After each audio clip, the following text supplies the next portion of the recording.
Welcome back to new blog. আশা করি সবাই ভালো আছো, সুস্থ আছো। আমি আজকে মোটামুটি সুস্থ আছি দীর্ঘ 7 দিনের ডেঙ্গুর পরে। আজ মঙ্গলবার আর এখন বাজে 11:30। গতকাল সোমবারে আমরা ব্লগ করে উঠতে পারিনি বা করে ওঠা হয়নি আমাদের। গত 7 দিন যে চলে আসছে এই জ্বর, আমার জ্বর, তারপরে দীপার ছোটাছুটি, রিয়ার ছোটাছুটি, একটু টাইম লাগছে ওখান থেকে নর্মাল লাইফে ব্যাক করতে। তো গতকাল থেকে একটু সুস্থ বোধ করছি। ইভেন গতকাল মানডে থেকে অফিস জয়েন করে হয়েছিল, কিন্তু প্লেটলেট নর্মাল এলো, এখনও একটু শরীরে প্রচণ্ডভাবে উইকনেস রয়েছে। তো আজ থেকে আশা করি অফিসেও জয়েন করতে পারবো। দীপা রিয়া দুজনে অফিস চলে গেছে। আমি সকালে উঠে চুল দাড়ি কেটে ফ্রেশ হয়ে বাড়ি এলাম। এখন স্নান টান করে ভাবলাম জব থেকে উঠে চুল দাড়িটাও কেটে ফেলি, তাহলে একটু ফ্রেশ লাগবে, বেশি ঝরঝরে লাগবে। একটু খাওয়া দাওয়া করে দেবো। এই কদিন কিছু খেতে ইচ্ছে করছিল, গতকাল রাতে একটু ঝাল ঝাল করে মাংস করা হয়েছিল। চিকেনটা 3 জনে মিলে 500 চিকেন খেয়ে শেষ করে পারিনি আমরা। এখন গরম ভাত বসিয়ে দিলাম, ভাত হয়ে গেছে আমাদের। ব্রাঞ্চটাও করে নিই। ঝাল ঝাল খেতে ইচ্ছা করছিল ঠিক, কিন্তু কাল বেশি ঝাল হয়ে গেছিলো খাওয়াটা। গরম গরম ভাত আর বাসি মাংস, মাঝে মাঝে বাসি মাংস দিয়ে খেতে কিন্তু দারুণ লাগে। চিকেনটা পরের দিন গিয়ে টেস্টটা আরও পাল্টে যায়। বিকেল 5টা আর খাওয়ার পর 1 ঘুম দিয়ে উঠেছি। ভেবেছিলাম ইভিনিংয়ে একটু সাইকেল চালাতে বেরোবো, কিন্তু ঘুম থেকে উঠে হাতে পায়ে তেমন জোর পাচ্ছি না। তো ভাবলাম আজ তাহলে থাক, ছাদের থেকে একটু হেঁটে আসি।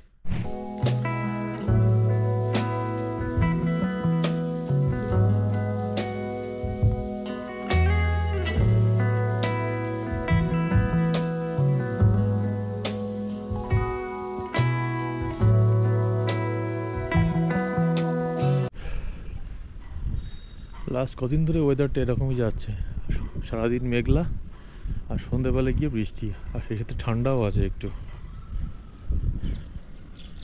ওটা একদিক দিয়ে ভালো, রোদটা নেই দুপুরের, আর গরমটাও নেই তেমন। এইদিকে ফাঁকা জায়গাটাও বিল্ডিং হয়ে গেছে, সুন্দর ফাঁকা জায়গা ছিল এখানটায়।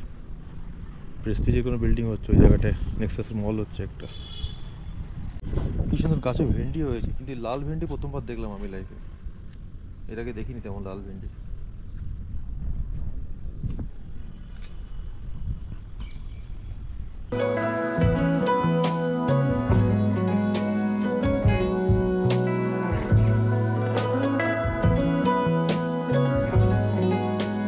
5 দিন অফিসের বাইরে, মোটামুটি অফিসে কি চেঞ্জ হয়েছে না হয়েছে তাই অফিসের এক বন্ধুকে ফোন করে খোঁজখবর নিচ্ছিলাম।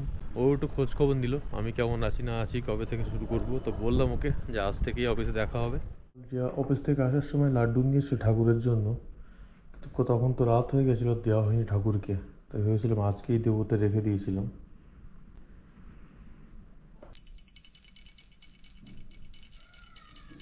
তো দেখতে দেখতে 6টা 15 বাজে, দীর্ঘ 5 দিন পরে আজ অফিসে বসবো। অদ্ভুত লাগছে সত্যি সত্যি, এতদিন কখনো ছুটি নিইনি অফিসে, একটা না। আর দীপাকেও বললাম দেখো তাড়াতাড়ি আসতে পারো যদি আজ ভালো হয় একটু, কেন ও প্রায় 1 সপ্তাহ পরে অফিসে গেল। সব কিছু কেমন যেন অচেনা অচেনা লাগছে। মানে 5 দিন শুনতে কম লাগো, অনেকটাই দিন সত্যি। সব কিছু নতুন করে শুরু করতে, কী করে কাজ করতে সেটাই ভুলে গেছি।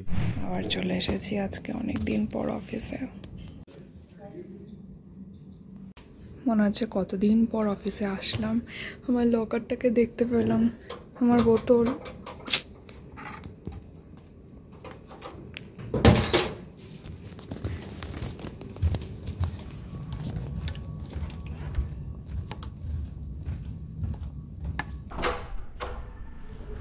দীপাও তাড়াতাড়ি চলে এসছে আজকে। বৃষ্টি হচ্ছে নাকি? এখন তো শুরু করলাম জাস্ট। আমার আজকে অফিসে মনে হচ্ছিল কি কেমনটা হারিয়ে গেছি কোন একটা জগতে, কিছু বুঝতে পারছিলাম না কোথা থেকে স্টার্ট করব। আমারও তো, আমি কাজ করা ভুলে গেছি, আমি এই জাস্ট শুরু করলাম আমি তো এখন। কাজ করেছি এই কদিন, কিন্তু আমার মনে হচ্ছিল কি কোথায় কি করব, কি এরকম একটা লাগছিল, মনে হচ্ছে কি এরকম হয়ে যাচ্ছে। ঠিক আছে, আস্তে আস্তে হবে। আর এই দেখতে পাচ্ছ আমি কিন্তু সোয়েটার পরে গেছি, রীতিমতো ভালোভাবে সোয়েটার। মানে এটা আমি ডিসেম্বরে পরেছি, শীতকালে পরেছি, আজকেও পরেছি, কিন্তু কারণ বাইরে খুব না ঠান্ডা হয়ে গেছে। মানে বৃষ্টিও হচ্ছে কিন্তু বেশ ভালোই ঠান্ডা, কারণ গরমের দিনে আমরা সোয়েটার পরে যাচ্ছি আর আমি আর ঠান্ডা লাগাতে পারছি না, বাপরে বাপ।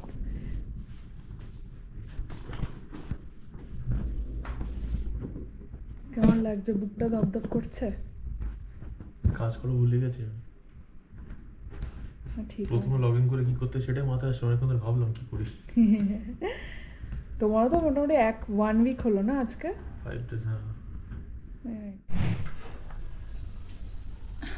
আজকে আর রান্না করার ইচ্ছে নেই, কারণ আমি তাতে কি রুটি দেবো নাকি নান দিয়ে দেবো? আগে দেখি এটা আউটকামটা কি হয়। বাহ, চানা হুম চানা দেবো। কাবুলি চানা। তো এই একটা রান্না করছে, প্রেশার কুক হয়ে যাবে, কালকে আমাদের টিফিনও হয়ে যাবে, প্লাস হচ্ছে এখন খেয়ে নেবো, একটু হেলদি করে করছি। আমাদের ডিনার আজকে রেডি। আজকে হচ্ছে সিম্পলভাবে কাবুলি চানা আর পাউরুটি। পাউরুটিগুলো খাচ্ছি কারণ আজকে হচ্ছে লাস্ট ডেট, সো ওই ফিনিশ করার জন্য। আর ডিম পোচ, আমার ইচ্ছে ছিল পাউরুটি দিয়ে ডিম অমলেট খাবো, বাট বাড়িতে পেঁয়াজ নেই। যাই হোক, মানে আমরা না যেটা খেতে চাই সেটা বাড়ি থাকে না, জানি এটা নিয়ে খেতে হয়। এটাই হচ্ছে আমাদের সংসার, ছড়ানো ছিটানো সংসার। যাই হোক, আমরা এখন খেয়ে, পার্থ এখনও আসবে, সব কিছু রেডি রয়েছে। এটাই কালকে আমরা টিফিন ভাত দিয়ে নিয়ে যাব, বাট এটা কিছু দেখছি। আর এই বেগুনটা যে সে 40 টাকার বেগুন এখনো ভাজা হচ্ছে না। রিয়া বলছে কালকে ভাজবে, ঘি দিয়ে খাবো, তাই তো? হ্যাঁ, আলু শুদ্ধ বেগুন ভাজা আর ঘি। আমরা এটা খেয়ে নিই।